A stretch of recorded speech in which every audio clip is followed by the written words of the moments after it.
That was dumb. I felt pregnant. Hi guys, welcome to my channel. If you're a returning subscriber, welcome back. And if you're a new subscriber, hi, my name is Mmaneo_V. And today we're having a very fun video. Also very important. Hopefully it's informative. I'm going to be giving you a little, not story time, but you know, I'm just going to give you a little background on my birth control and contraception journey. And I'm also going to give you a little insight on my feminine hygiene routine and the products I used. But before I start the video and tell you everything, I just wanted to make you aware.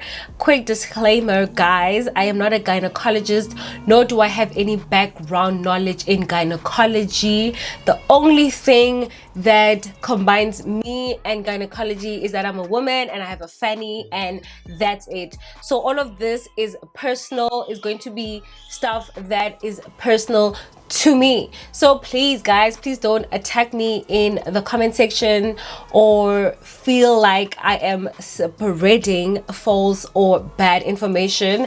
It is personal. But anyway, before we start rambling, I am going to start with my contraception journey. So I was never on contraception in my high school or primary school times, because most of the time a lot of people who are going on contraception then were not going on contraception or birth control because they were sexually active. In my knowledge, people usually went on contraception due to like skin cramps and all of that. So I didn't really have those issues, or they didn't really bother me, because at some point my mom told me that I will grow out puberty skin and things like that, and I sure did. I'm joking guys, but I wasn't on contraception, didn't see the need, and my parents obviously were constantly asking me, are you sure, baby girl, that you don't want to go on contraception? And I also don't want to confirm to my parents that I was getting it on. But anyway, I wasn't getting it on until late high school. So when I started getting it on, I obviously started wanting to understand my menstrual cycle, and I obviously educated myself, learned it myself above with what they were teaching us at school about your cycle, when you are fertile, when you're ovulating. Obviously that's not a form of contraception, so I'm not telling people to do this, but that's what I did. So I would be busy around the times when I was not ovulating or I was not fertile, but it worked for me. Let me not tell you guys, it worked. I didn't fall pregnant. So when I left high school, my husband and I were now like, how can I say it? We were spending more time together.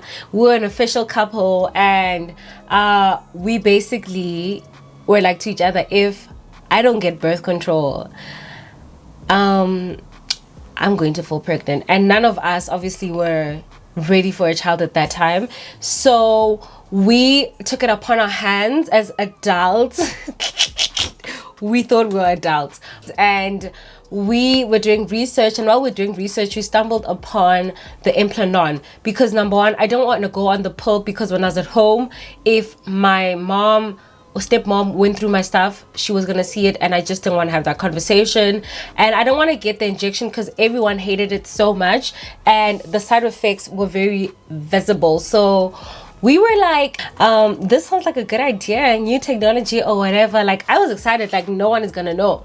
And I mean, you know, like no one is looking me inside my arm. So if you don't know what an Implanon is, it's a little rubbery, silicone-y rod that they stick in your arm, and basically you're good for like, I think 3 to 5 years.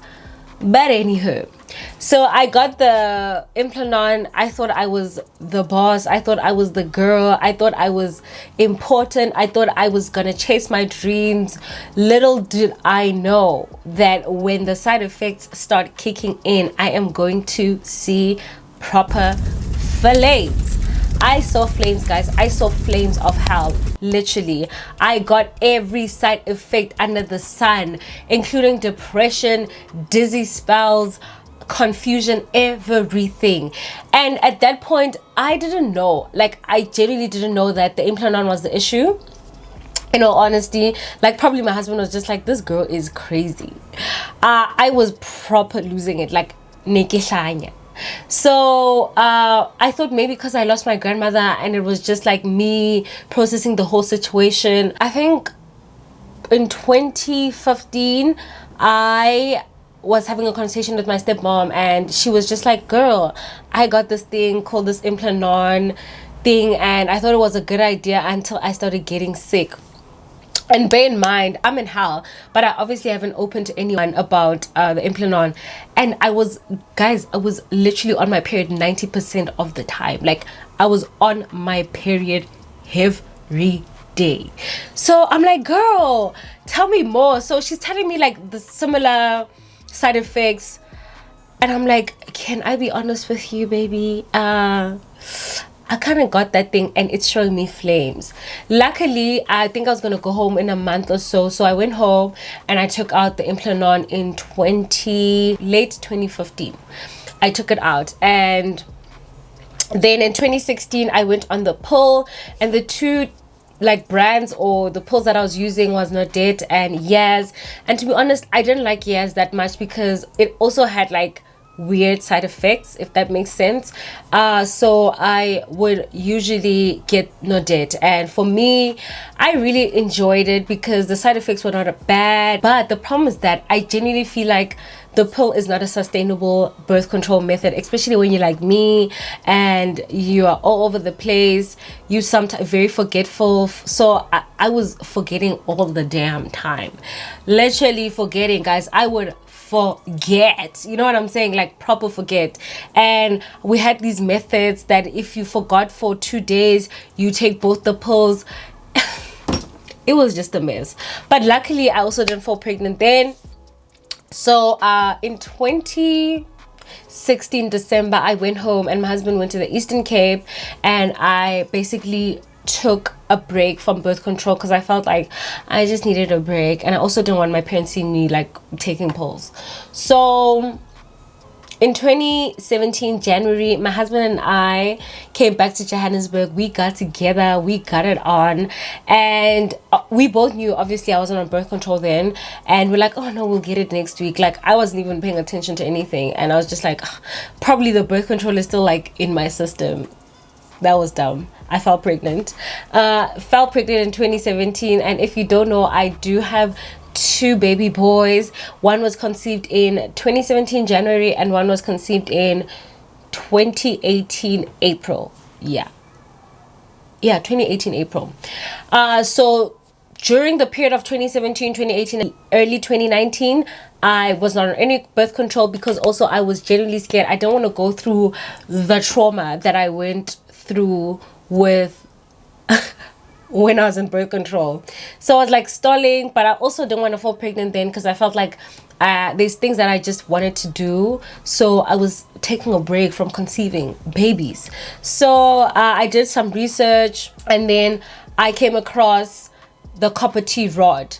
And the copper T rod is basically like the IUD or the lube, but the difference with it is that it doesn't dispense any hormones in your body, so it's not hormonal. So what they do is that they insert the copper T in your womb or your uterus, and it basically disturbs any fertilization process in your womb. You can do more research on it and check on Google. You will have a lot of information, but to be honest, guys, the copper T is literally the best. Like, the best, literally the best of the best contraception method that I've tried.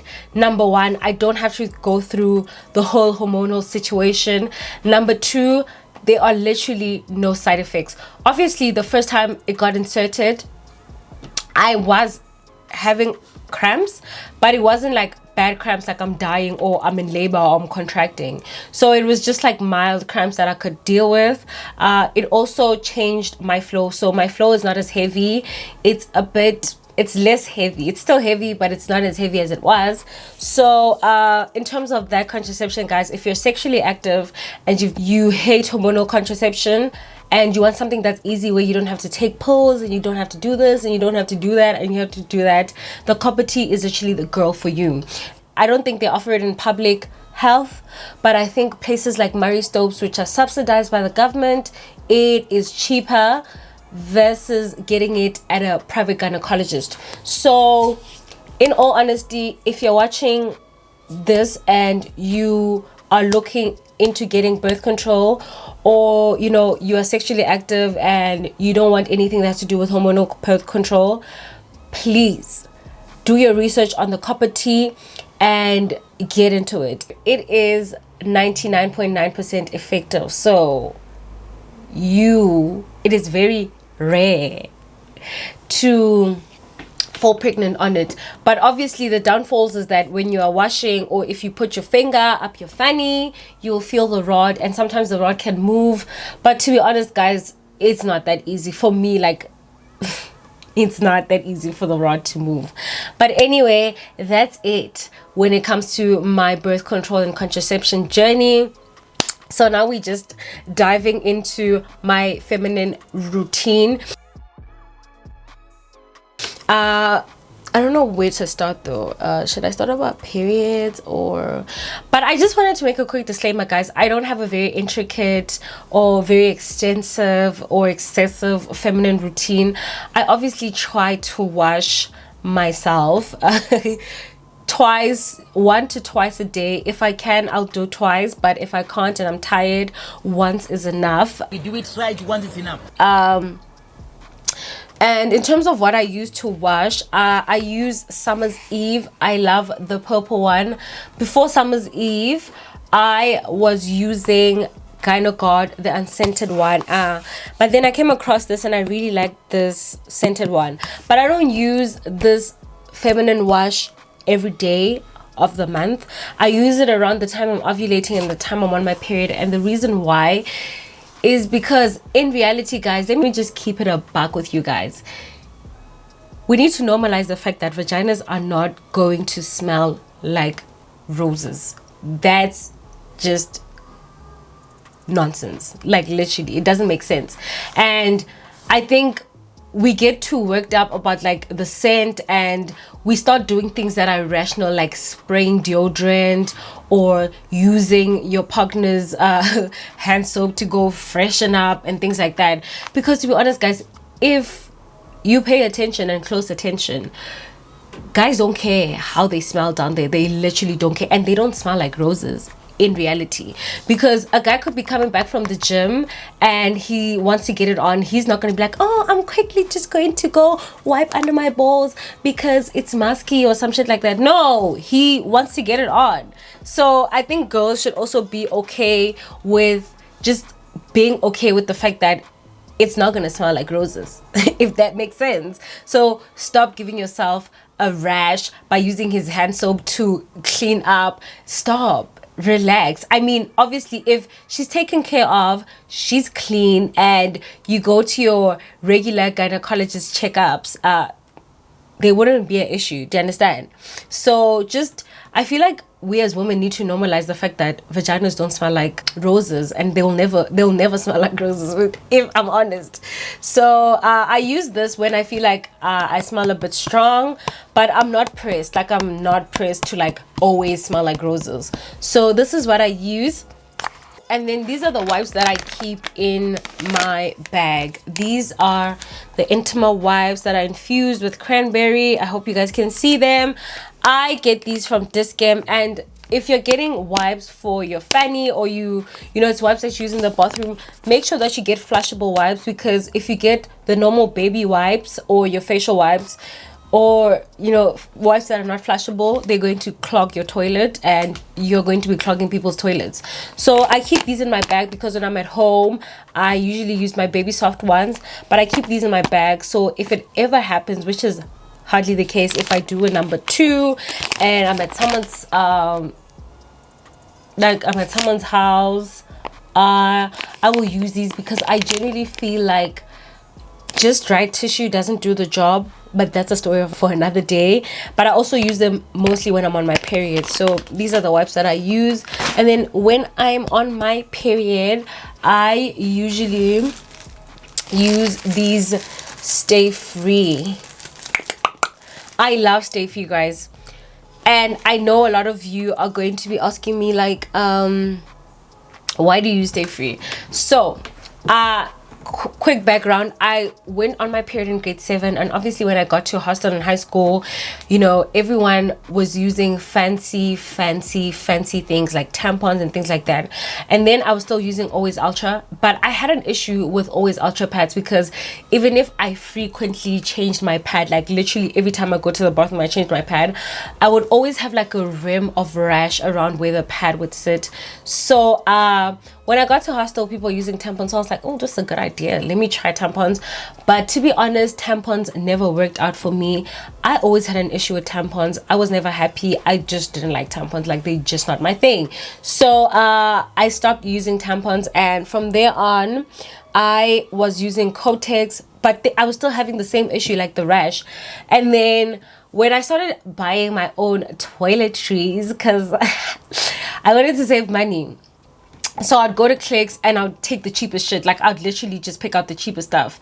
And Stay Free, the green ones, happened to be the cheapest, so I'll just take them and use them. But I noticed that I wasn't getting that irritating rash or that skin irritation, and I was like, oh, I actually like these. So I used the green ones for the longest time, but when I discovered these night ones, I started using them even during the day, because I find that the green ones are a bit short, and I'm very heavy, so these work perfectly for me. And I genuinely just like the Stay Free brand.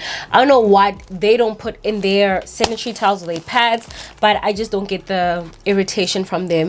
And then in terms of Panty Liners, and I don't wear Panty Liners all the time, to be honest, because the admin, guys.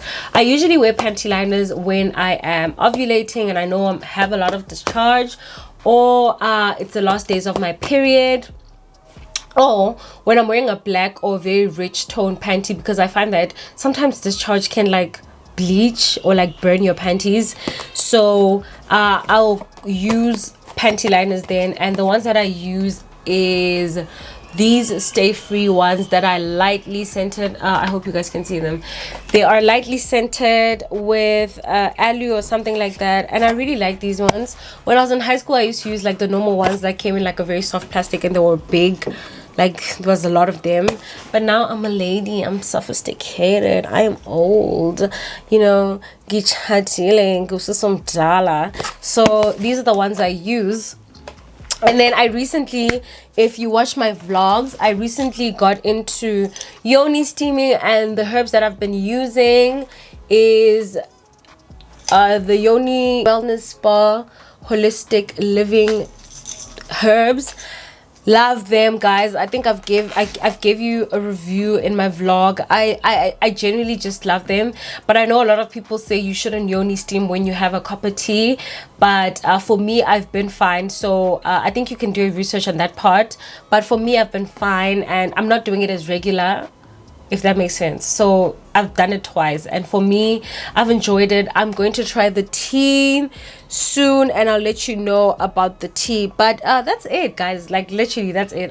If you like this video and you just like me in general, baby, look at me doing avant-garde things. Glossy eye for who? I'm trying to look at myself in the monitor. But if you like this video and you just like me in general, because like I'm that girl, like I'm, you know, comment, like, and subscribe to my videos. And also, please don't forget to follow me on Instagram. We are literally like so close to 10k, guys. I'm going to be so happy, because I feel like Instagram is that one place that I didn't take serious, but now I can see that I need to take serious. But don't forget to like, comment, and subscribe again. Subscribe, and from me to you guys, thank you for watching this video. I love you. Bye.